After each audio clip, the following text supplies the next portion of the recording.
আরে আল্লাহর গোলামের দল, সন্তানকে কোরআন আলো বানাও, সন্তানকে বিডিআর বানাইতে কই না, সন্তানকে র্যাবু বানাইতে কই, তবে সন্তানকে সর্বপ্রথম একটু কোরআনিক জ্ঞান দিয়া দাও। আরে আল্লাহর গোলাম, এক আল্লাহর বান্দা অনেক বছর ধরে হাতও নাই পাও নাই, অন্ধ মক্কার কিনারে বসে বসে বসে বসে দোয়া করে আল্লাহর কাছে। একজন আল্লাহর ওলি অনেক বছর ধরে হজ করে, কি করে? হজ করে। আর দেখি এই বান্দা মক্কা শরীফের কিনারে বসে বসে বসে কান্না করে।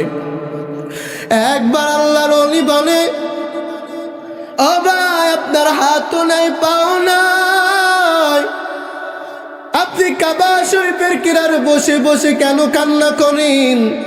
আমার একটু বলবেন?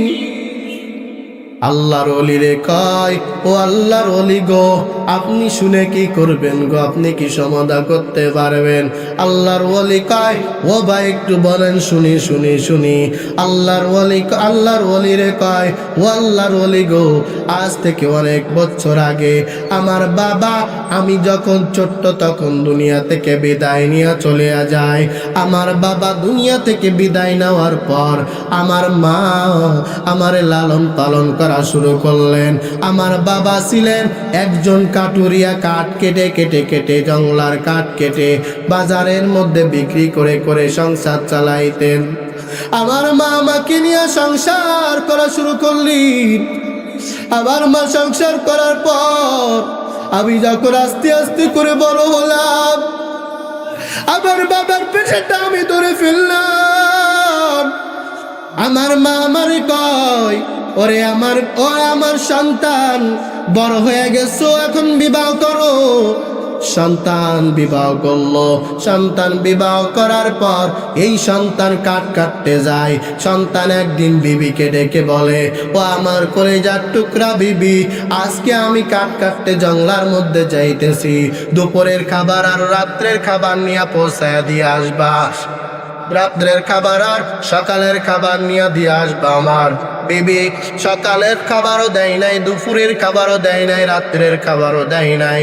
বিকালবেলা জঙ্গলার কাঠ কেটে বাজারের মধ্যে বিক্রি করে বাড়িতে এসে কয়, ও বিবি রে, তোমারে না কইছি আমার জন্য ভাত নিয়ে যাইবা? বিবি তুমি কেন ভাত নিলা না? বিবি ডেকে ডেকে কয়, ও আমার আদরের স্বামী, তোমার বাবা তোমার মা আমার সঙ্গে আজকে ঝগড়া করেছি, তোমার মা আমার সঙ্গে আজ খারাপ ব্যবহার করেছি। আজকে হয়তো এই সংসারের মধ্যে তোমার মা থাকবি আর নাই আমি থাকবো, নাই তোমার মা থাকতে পারবি না, আর নাই আমি থাকবো, নাই তোমার মা থাকবি না, দুইটার একটা করো। এই সন্তান কয়, আমার মা শীতের রাত্রের বেলা আগুন তাপাইতেছে, আমি ঘরের মধ্যে যাই, মাকে এত জোরে এক লাথি মারলাম। লাথি মারার সঙ্গে সঙ্গে মা আগুনের মধ্যে পড়ে সঙ্গে সঙ্গে দুনিয়া থেকে বিদায় দিছে। আমি মাকে লাথি মেরে হতবাক হয়ে গেলাম রে, আমি কেন আমার মার লাথি মারলাম রে? আমি আমার মায়ের জানাজা সারলাম, দাফন করলাম। করার পর ভাবলাম, যেই বিবির জন্য আজ আমার মাকে বিদায় করে দিলাম দুনিয়া থেকে, আর সেই বিবিকেও রাখবো না, বিবিকেও বিদায় করে দিলাম। এরপরে ভাবলাম, আল্লাহ তো আমাকে ক্ষমা করে নাই, আমি যেই পা দিয়ে আমার মার লাথি বেড়েছি ওই পাও আমি রাখবো না। আমি ওই পাও কেটে ফেললাম কুড়ালের দ্বারা। কাটার পরে আমি মনে মনে কেমন যেন ভাবতে লাগলাম, আমারে আরো এক পাও কেটে ফেলবো, আমার আল্লাহ হয়তো আমাকে মাফ করে নাই। দুই পা কেটে ফেললাম, তবুও কেমন যেন মনের মধ্যে মনে হচ্ছিল যে আমাকে মনে হয় আমার আল্লাহ মাফ করি নাই, আমার দুইটা হাতও কেটে ফেললাম, এরপরেও কেন যেন মনে হলো আমার আল্লাহ মনে হয় আমারে মাফ করে নাই। এরপরে আমি নিজের আঙ্গুল দ্বারা দুটো চক্ষু উঠায় ফেললাম। এরপরে আজ অনেক বছর ধরে কাবার কিনারে বসে বসে মালিক রে কই, ও দয়ার মালিক আমারে মাফ করে দেন। আমি বউয়ের কথা শুনে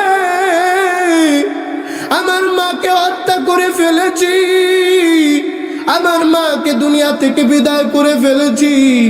ও আল্লাহর ওলি গো, আপনি যেহেতু আল্লাহর ওলি, একটু মুরাকাবা করে দেখেন।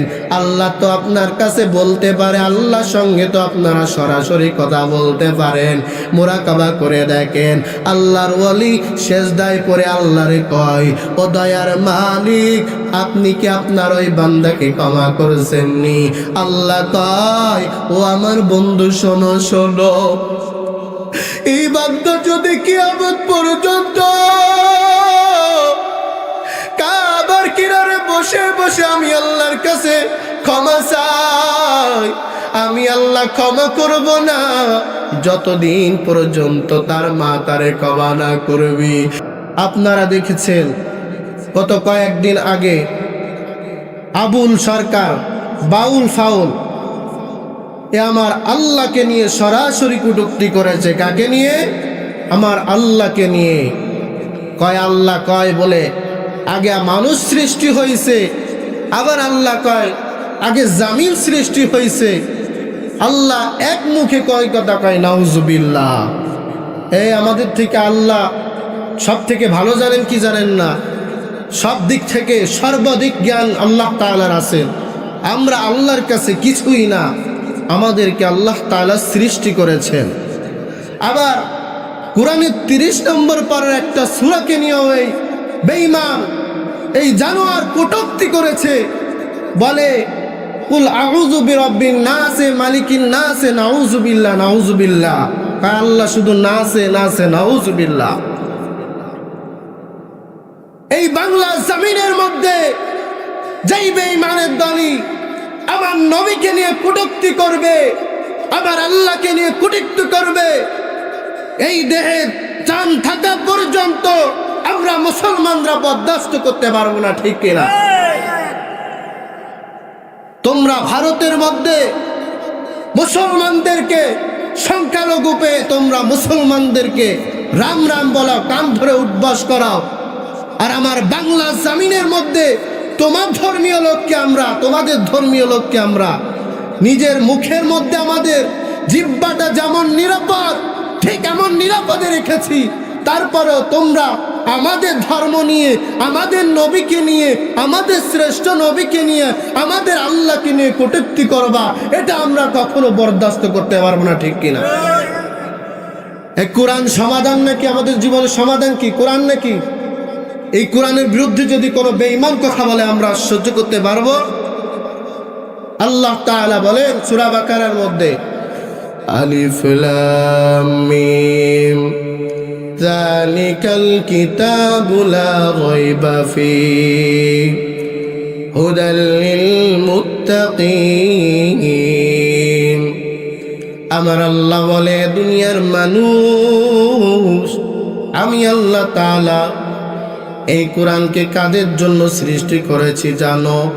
আলিফ লাম মিম, এই তিনটা হরফ হওয়ার কারণ এই তিনটা অর্থ একমাত্র আমার আল্লাহ জানেন। দুনিয়ার কোনো মানুষ এই তিনটা হরফের অর্থ জানে না।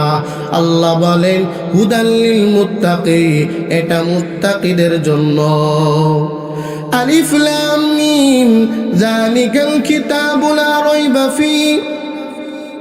আল্লাহ বলেন দুনিয়ার মানুষ, এই কিতাব মুত্তাকিদের জন্য, যারা মুত্তাকি, যারা আল্লাহকে ভয় করে, এদের জন্য আমি আল্লাহ কিতাব দিয়েছি। যারা এই কিতাবকে মেনে নিবে, কিতাবকে বুকের মধ্যে আঁকড়ে নিবে, তারাই সফল কাম হয়ে যাবে। কে বলেছেন? আল্লাহ। সমাধান চাও যদি জীবনে মরণে, ফিরে যাও খুঁজে নাও চোখ রাখো কোরআনে।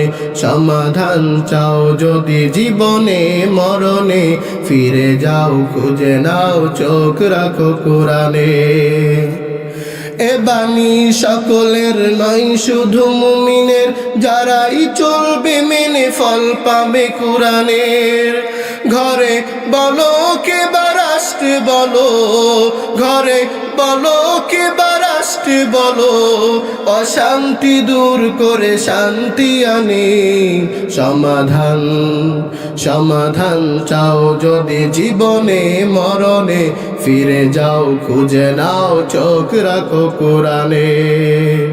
এ যে চির অম্লা, এ যে চির মুক্তির ডাক, নে যে মহাবাণী খুদারি কালামে পাক। এই দুনিয়ায় আর সেই দুনিয়ায়, এই দুনিয়ায় আর সেই দুনিয়ায়, অশান্তি দূর করে শান্তি আনে। সমাধান সমাধান চাও যদি জীবনে মরণে, ফিরে যাও খুঁজে নাও চোখ রাখো কোরআনে। সমাধান এটা এমন একটা কিতাব, এই কিতাবকে যারাই বুকের মধ্যে আঁকড়ে নিবে, যারা আঁকড়ে ধরবে, তারাই সফল কাম হয়ে যাবে। সে হোক বেধর্মী, সে যদি ইসলাম গ্রহণ করে এই কোরআনকে বুকের মধ্যে আঁকড়ে ধরে, সে সফল কাম হয়ে যাবে। কি হয়ে যাবে? তো আমি যে আয়াত তেলাওয়াত করেছি, আয়াতের প্রসঙ্গে কথা বলবো ইনশাআল্লাহ। وَقَضَى رَبُّكَ أَلَّا تَعْبُدُوا إِلَّا إِيَّاهُ وَبِالْوَالِدَيْنِ إِحْسَانًا। আল্লাহ বলেন, ও দুনিয়ার মানুষ, আমি আল্লাহর পক্ষ থেকে চূড়ান্ত সিদ্ধান্ত হয়ে গিয়েছে। কার পক্ষ থেকে চূড়ান্ত সিদ্ধান্ত হয়ে গিয়েছে? আওয়াজ দিতে হবে, আমি একা কথা বললে তো আমার কণ্ঠ থাকবে না। আমি আল্লাহর পক্ষ থেকে চূড়ান্ত সিদ্ধান্ত হয়ে গিয়েছে, আমি আল্লাহর পক্ষ থেকে চূড়ান্ত ফয়সালা হয়ে গিয়েছে। কার পক্ষ থেকে? তোমরা সর্বপ্রথম আমি আল্লাহর ইবাদত করবা। কার ইবাদত? আমি আল্লাহর ইবাদত করবা। এরপর তোমরা তোমার মায়ের খেদমত করবা। কার খেদমত? এরপর তোমরা তোমার মায়ের খেদমত করবা। এরপর তোমার বাবার খেদমত করবা। সাহাবী আল্লাহর নবীকে ডেকে ডেকে বলো, নবী গো, আমি কার খেদমত করব? নবী কয়, ও সাহাবী, তুমি তোমার মায়ের খেদমত করবা। সাহাবী আবার নবীকে কয়, ও নবী, আমি কার খেদমত করব? নবী কয়, ও সাহাবী, তুমি তোমার মায়ের খেদমত করবে। আবার সাহাবী বলে, ও নবী, আমি কার খেদমত করব?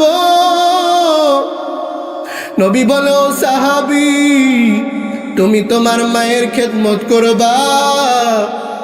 আবার সাহাবী কয়, ও নবী গো, আমি কার খেদমত করব? নবী কয়, ও সাহাবী, তুমি তোমার বাবার খেদমত করবা। কয়বার মায়ের কথা বলেছেন? 3 বার মায়ের কথা বলার পর সাহাবী একবার বাবার কথা বলেছি। কেন রে 3 বার মায়ের কথা কেন বলেছে জানো? এর নবীর উম্মতের দলের আল্লাহর গোলাম, মায়ের দলগুলো এমন কষ্ট সহ্য করে যেই 3টা কষ্ট কোনো বাবার দলেরা সহ্য করে না। আমার আল্লাহ বলেন, ওয়াসাইনাল ইনসানা বিওয়ালিদাইহি ইহসানা হামালাতহু উম্মুহু কুরহা ওয়া ওয়াদাতুহু কুরহা। আবার আল্লাহ বলো, দুনিয়ার মানুষ, তোমরা তোমার মায়ের সঙ্গে ভালো আচরণ করবে, তোমার বাবার সঙ্গে ভালো আচরণ করবে, তোমার মায়ের সঙ্গে ভালোবাসায় কথা বলবে, এমন ভাষায় কথা বলবা যেন তোমার মা তোমার কথা শুনে কষ্ট না পায়, তোমার বাবাও যেন তোমার কথায় কষ্ট না পায়। আল্লাহ তাআলা এই আয়াতের মধ্যেই জানা দিলেন, ও দুনিয়ার মানুষ, তিনবার কেন আমার নবী মায়ের কথা বলেছে জানো রে?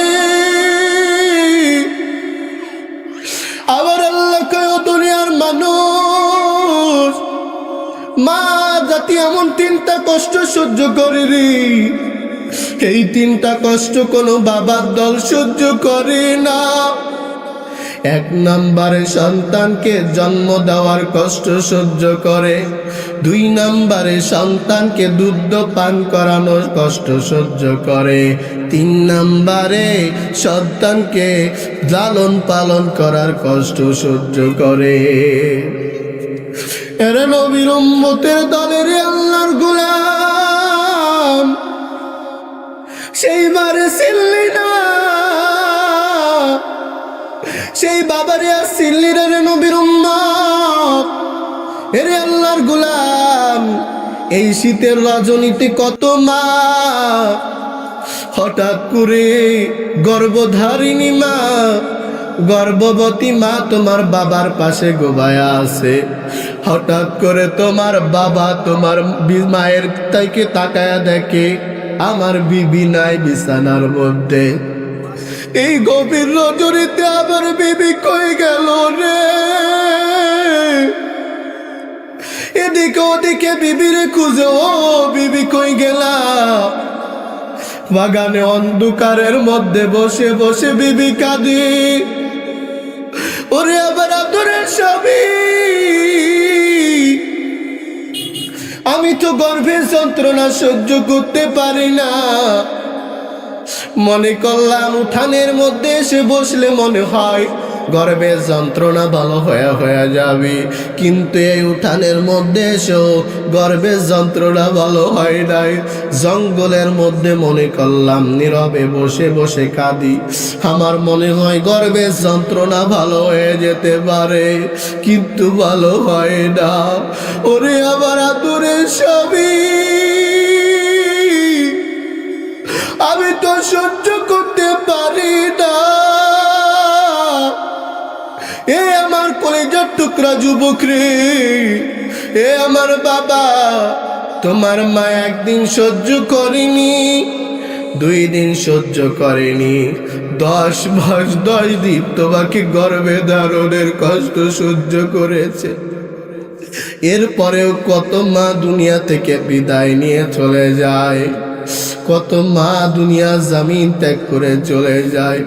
ওই যে ঢাকার মিটফোর্ড হাসপাতালের মধ্যে গেলাম, এক মা স্বামীকে ডেকে ডেকে বলে, ও আমার আদরের স্বামী, আমার আর ভালো লাগে না, আমি যদি দুনিয়া থেকে বিদায় নিয়ে চলে যাই, সন্তান জন্ম দিতে যায়া আমার এই সন্তানকে দ্বীনের শিক্ষা দিবা, কুরআনের শিক্ষা দিবা, যেন এই সন্তান বড় হইয়া আমার কবরের কিনারে দাঁড়ায় দাঁড়ায় আমার জন্য দোয়া করতে পারি। আমি দেখে তো পরিবার কষ্ট লেগেছে জানো, একটু অনুভব করলাম, নিজে নিজে ভাবলাম, হায় আমার মায়ের জাতিরা কত কষ্ট করে রে, কত কষ্ট করে সন্তান জন্ম দেয় রে। আর সেই যুবক মাকে কষ্ট দিয়া দিয়া কথা কয়, মায়ের সঙ্গে খারাপ ভাষায় কথা কয়। আগের যুগে দেখতাম, ছোট্টবেলা দেখতাম সন্তানদেরকে লাঠি নিয়া মায়েরা বলতো, ও সন্তান যাও যাও যাও, দৌড়ায় দৌড়ায় মাদ্রাসার মধ্যে যাও। এখন দেখি সন্তানের দলেরা মায়ের দলদেরকে লাঠি নিয়ে দাবড়ায়, আসে না নাই? যুগ পরিবর্তন হয়ে গেছে কেন জানো রে? ওই যে সন্তানের হাতের মধ্যে মোবাইল দেওয়ার কারণে এই সন্তানটা এত পরিমাণে পরিবর্তন হয়ে গেছে। আমার আল্লাহরেও চিনে না, আমার নবীরেও চিনে না, মাকেও চিনে না, বাবাকেও চিনে না। আছে না নাই? কি একটা গেম বের হয়েছে বর্তমানে, ফ্রি ফায়ার নামক। এইটা নিয়ে যুবকরা সব সময় পড়ে থাকে, সব সময়। যুগটা পরিবর্তন হয়ে গেছে, একবারে পরিবর্তন হয়েছে কি হয়েছে না? এই মারা কত কষ্ট করে নিজের সুন্দর পেট কেটে সন্তানকে দুনিয়ার মধ্যে আনে, আর সেই সন্তান মাকে চিনে না, সেই সন্তান বাবাকে চিনে না। এরে নবীর উম্মতের দলের আল্লাহর গোলাম, মা থাকতে মায়ের মর্যাদা দাও, মায়ের খেদমত করো। যখন দুনিয়ার জামিন থেকে বিদায় নিয়ে চলে যাবি, তখন বুঝতে পারবি মা কি জিনিস। জীবনের মূল কষ্ট মায়ের প্রসব বেদনায়। সাত আসমান সাত জামিন তখন মায়েরই মাথায়। জীবনের মূল কষ্ট মায়ের প্রসব বেদনায়।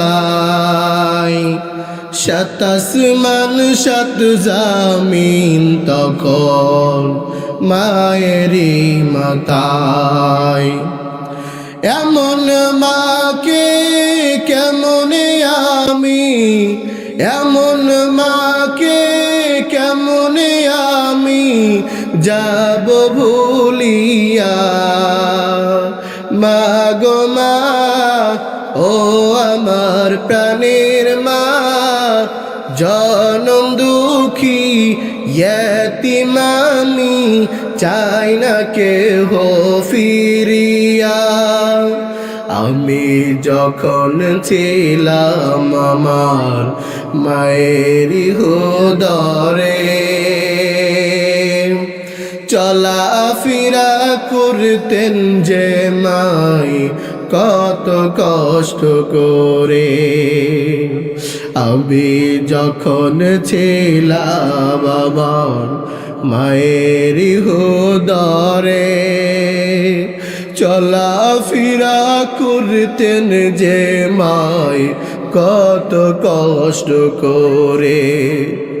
আমার সুন্দর মুখ দেখে মায়ের, আমার সুন্দর মুখ দেখে মায়ের ব্যথা দেয় যে আশায়া। মা গো মা, ও আমার প্রাণের মা, জনম দুঃখী ইয়তীম আমি, চাই না কেহ ফিরিয়া। এর নবীর উম্মতের দল, এরে আল্লাহর গোলামের দলেরা, মা কি জিনিস যখন দুনিয়া থেকে বিদায় দিবে তখন বুঝবা।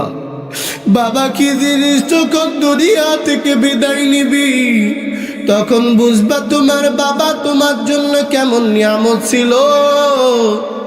এরে আল্লাহর গোলামের দলের, আরে নবীর উম্মতের দল, আজ থেকে 3 বছর আগে বাবাকে হারাইছি।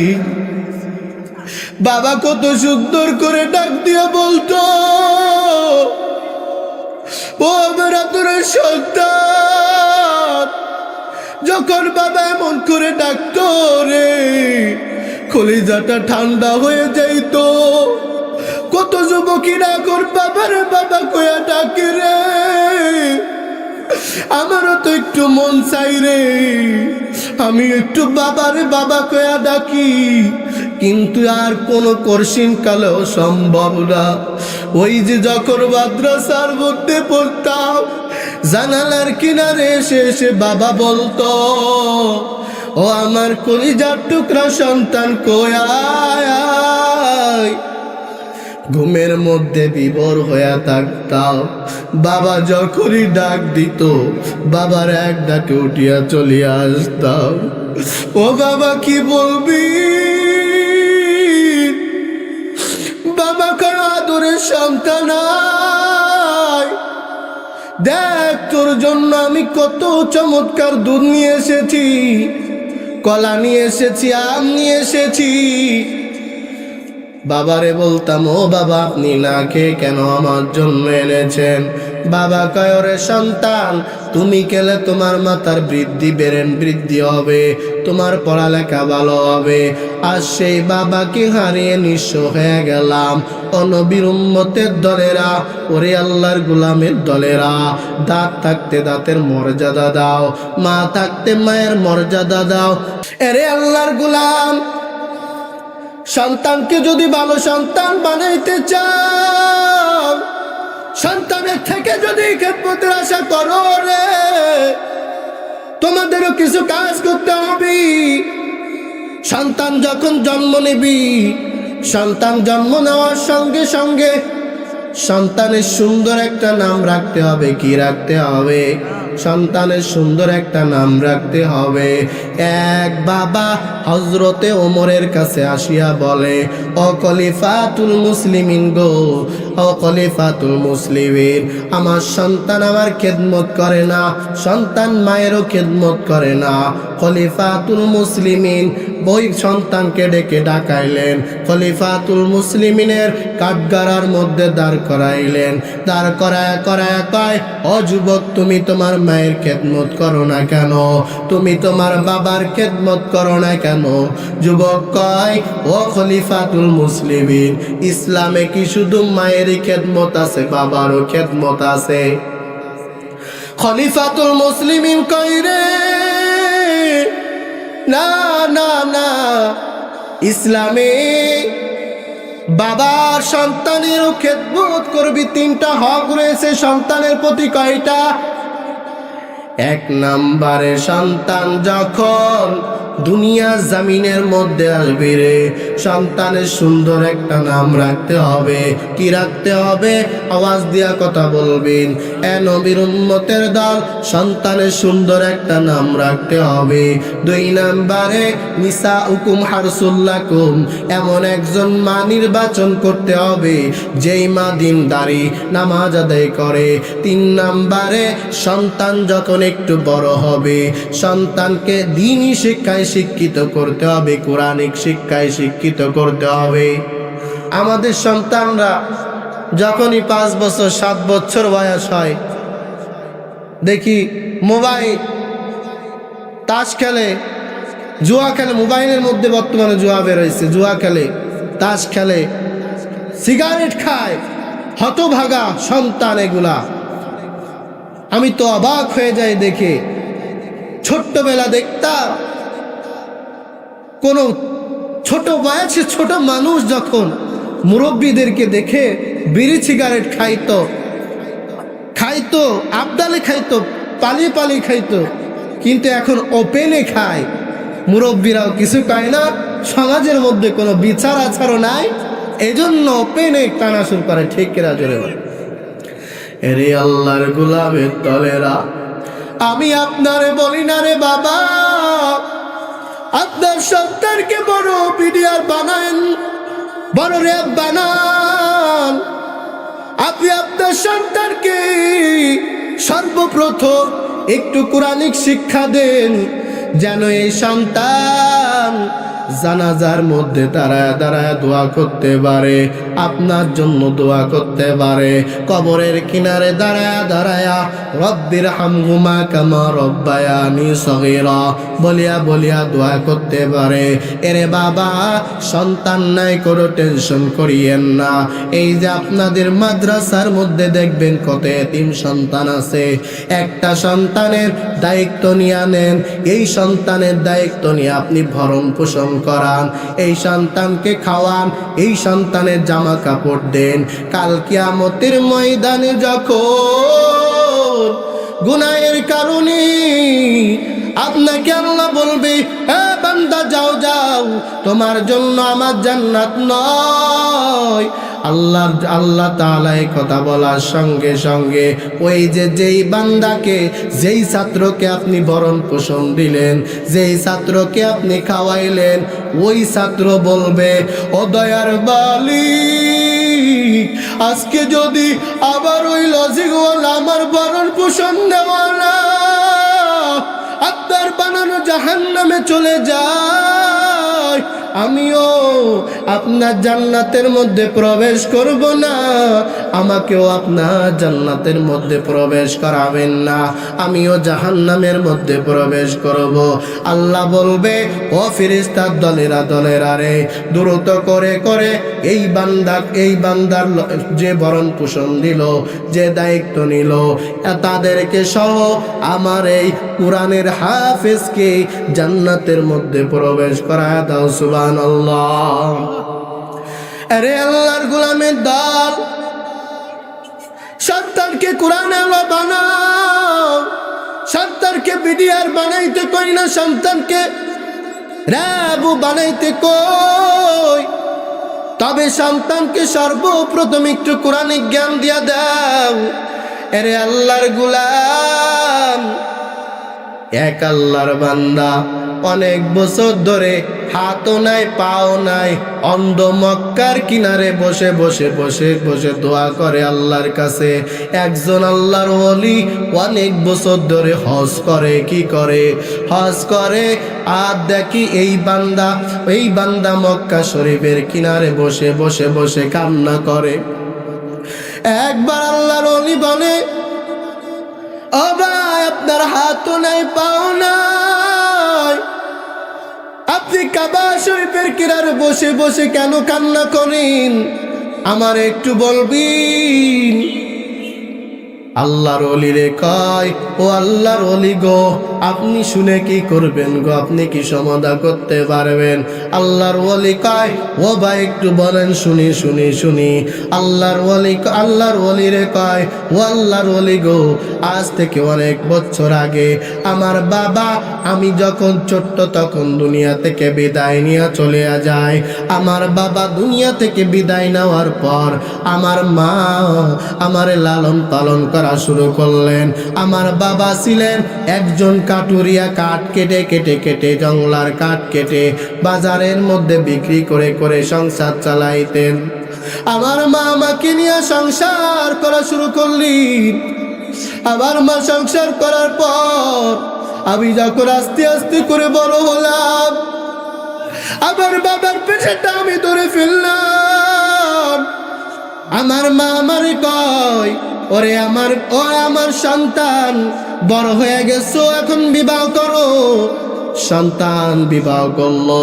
সন্তান বিবাহ করার পর এই সন্তান কাঠ কাটতে যায়। সন্তান একদিন বিবিকে ডেকে বলে, ও আমার কলেজার টুকরা বিবি, আজকে আমি কাঠ কাটতে জঙ্গলার মধ্যে যাইতেছি, দুপুরের খাবার আর রাত্রের খাবার নিয়ে পৌঁছায় দিয়ে আসবা। রাত্রের খাবার আর সকালের খাবার নিয়ে দিয়ে আসবা। আমার বিবি সকালের খাবারও দেয় নাই, দুপুরের খাবারও দেয় নাই, রাত্রের খাবারও দেয় নাই। বিকালবেলা জঙ্গলার কাঠ কেটে বাজারের মধ্যে বিক্রি করে বাড়িতে এসে কয়, ও বিবি রে, তোমারে না কইছি আমার জন্য ভাত নিয়ে যাইবা? বিবি তুমি কেন ভাত নিলা না? বিবি ডেকে ডেকে কয়, ও আমার আদরের স্বামী, তোমার বাবা তোমার মা আমার সঙ্গে আজকে ঝগড়া করেছি, তোমার মা আমার সঙ্গে আজ খারাপ ব্যবহার করেছি। আজকে হয়তো এই সংসারের মধ্যে তোমার মা থাকবি আর নাই আমি থাকবো, নাই তোমার মা থাকতে পারবি না, আর নাই আমি থাকবো, নাই তোমার মা থাকবি না, দুইটার একটা করো।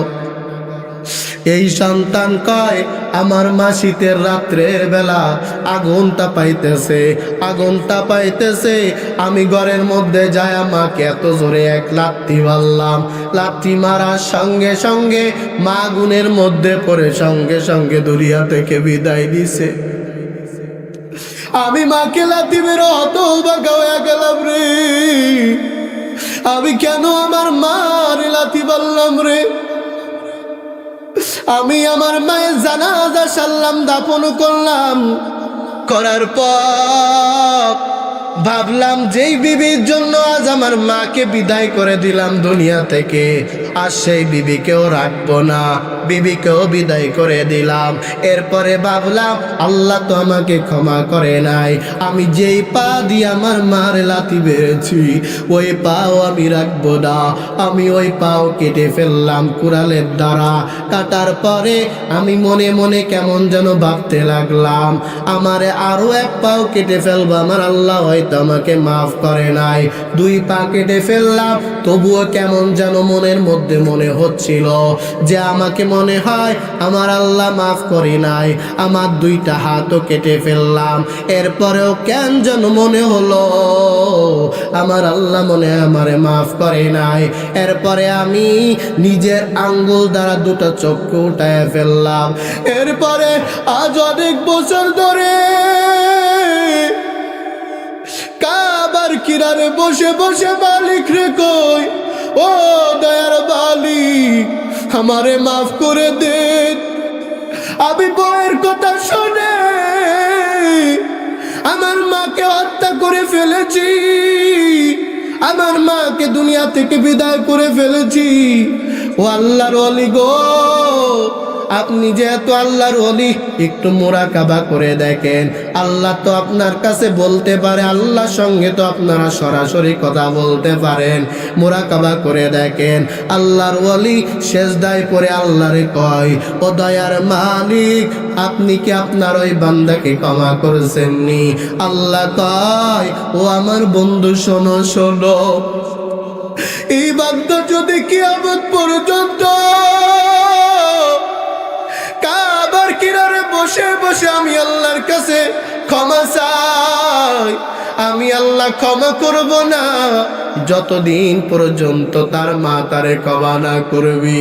এ নবীর উম্মতের দল, এ আল্লাহর গোলামের দলের আরে ওই লোক কান্না করে আর বলে, ও আল্লাহর ওলি আমি এখন কি করব, আমারে তো আল্লাহ ক্ষমা করবি না। আল্লাহর ওলি কয়, ও আল্লাহর বান্দা আসো আমার সঙ্গে, আসো আসো তোমার মায়ের কবরের কাছে আসো।